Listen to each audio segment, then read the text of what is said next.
How's everybody doing? Good? Feeling good? Am I good? Okay. My name is Cal Duran. I am a queer two-spirit. I call myself a woven human. I have a lot of mixed modalities and cultures inside my bloodline.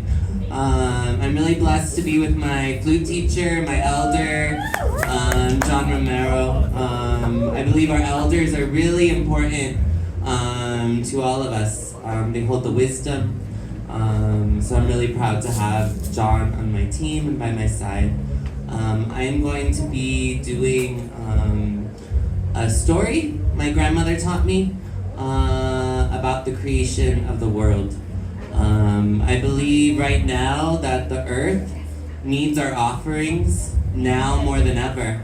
They need our dance, they need our words, they need our music, they need our art. All the prayers going into the land is going to raise the vibration. So thank you to all the ancestors in this room that stand behind you and that will stand before you. To all the indigenous ones down our bloodlines. To all indigenous ones across the globe that are facing genocide.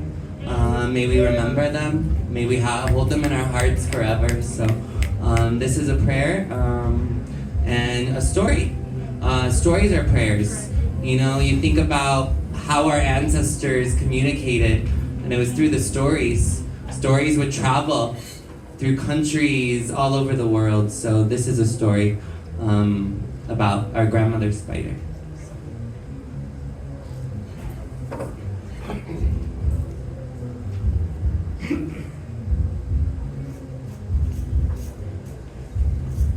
Wick.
In the beginning of time,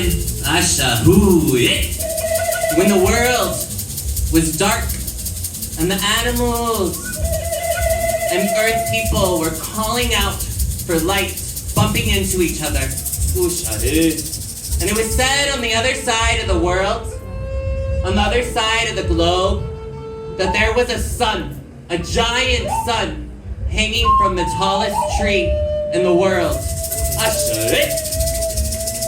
And it was said that the people and animals on those lands were greedy and would not share a piece of their light.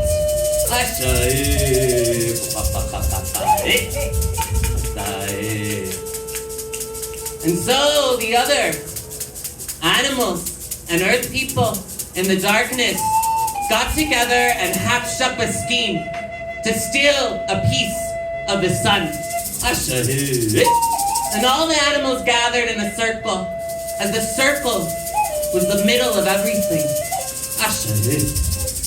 And they asked if there was any brave animal that would come forward and be courageous to steal a piece of the sun. And the first animal that came forward was the possum. Furry bush and fast. And the animals gathered around and gave that possum hugs and kisses and packed that possum up a bag. And there the possum went off through mountains, through oceans, through streams, through canyons, till he got to the other side of the world. And there he saw the tallest tree he had ever seen. And there he saw the light beaming through the clouds, and he went up that tree. And there he thought to himself how he was going to steal a piece of the sun. So he bent down with his tail up in the air, and he scooped up that sun. Sizzle, burn, scorch, on fire his tail in agony, falling to the ground, shaking off the flames and embers, and his whole tail was gone. It was just a skinny little thing, and that's why if you see a possum now, they have a skinny little creepy tail. And so in agony, that possum went back through mountains, through oceans, through streams, through canyons. And the animals gathered up and said, "You did the best you could. Thank you for trying." And they asked if there was any other animal that would come forward.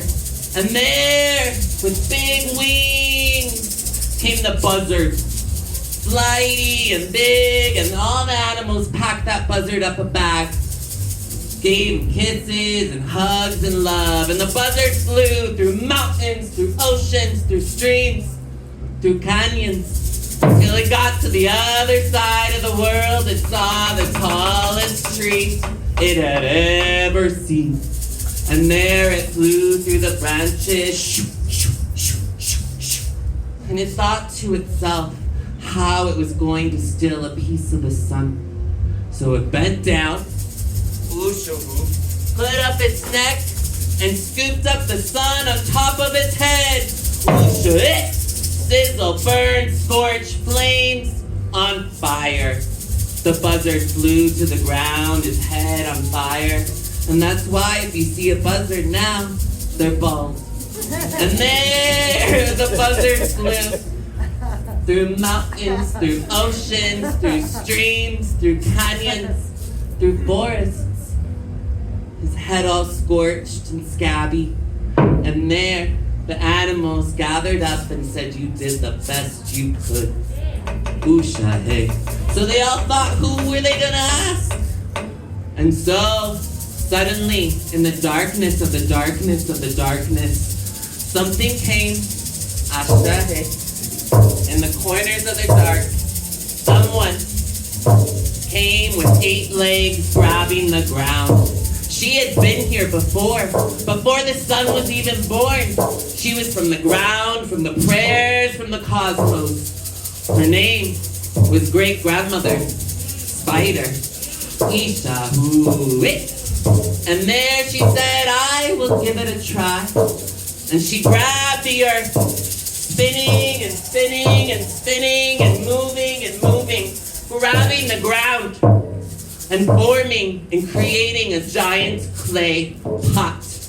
And there she shot up her webs into the sky, into the cosmos, connecting like a map with each prayer of our ancestors. And there she shot out, ballooning into the sky, through mountains, through oceans, through streams, through canyons, through forests, until she got to the other side of the world, full of light.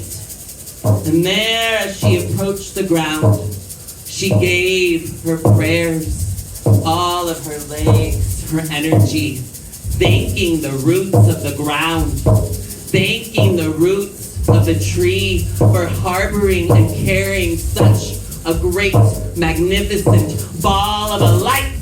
Usha, and there she asked permission if she may walk up this tree, and the earth gave her a hard yes. And so she went up,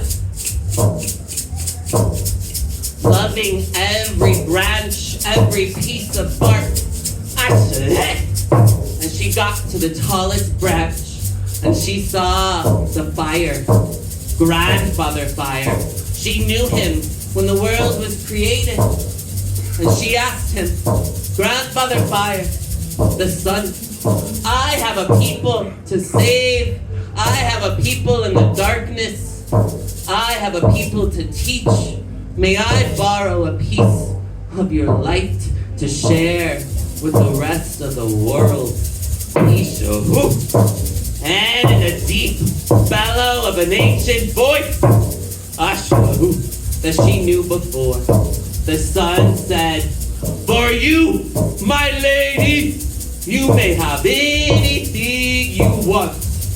And there, this spider shot up her web, connecting to our star family.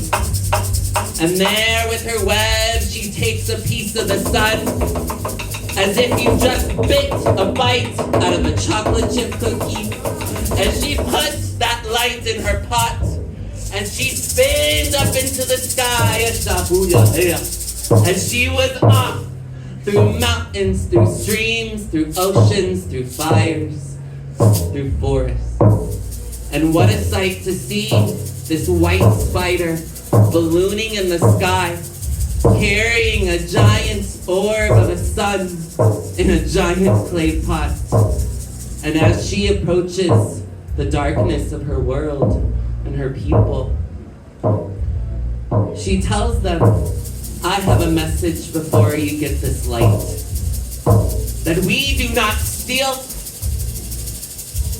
from lands that are not our own. Asha, that we walk in kindness, that we walk in beauty and acceptance, in forgiveness and compassion for each and every person, animal, and thing on these lands. Before I give you this sun, that you will promise to give this earth your offerings, your prayers, your joy, your pain, your sorrow, that each element, the earth, the air, the fire, the water, the self, the stars, is all intertwined, that we are a woven tapestry, that we are not the gatekeepers, that we are the wayfinders, and that each and every soul here and after is worthy of this light. Usha Heowea. And this is the story of our great grandmother, White Spider. Asha Maya. All the relations.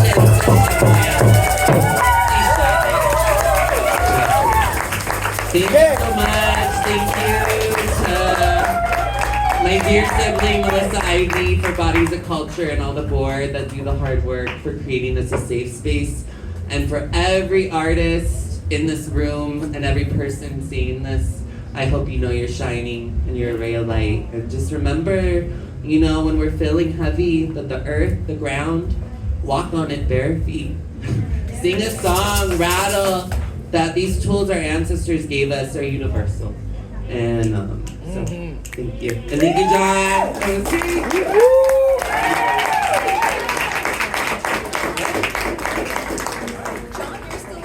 Yeah, you're still up. I'm next. Wastelo. I'm mestizo. My name is John Romero and I'm from the west side of Denver, baby. West side, what's up?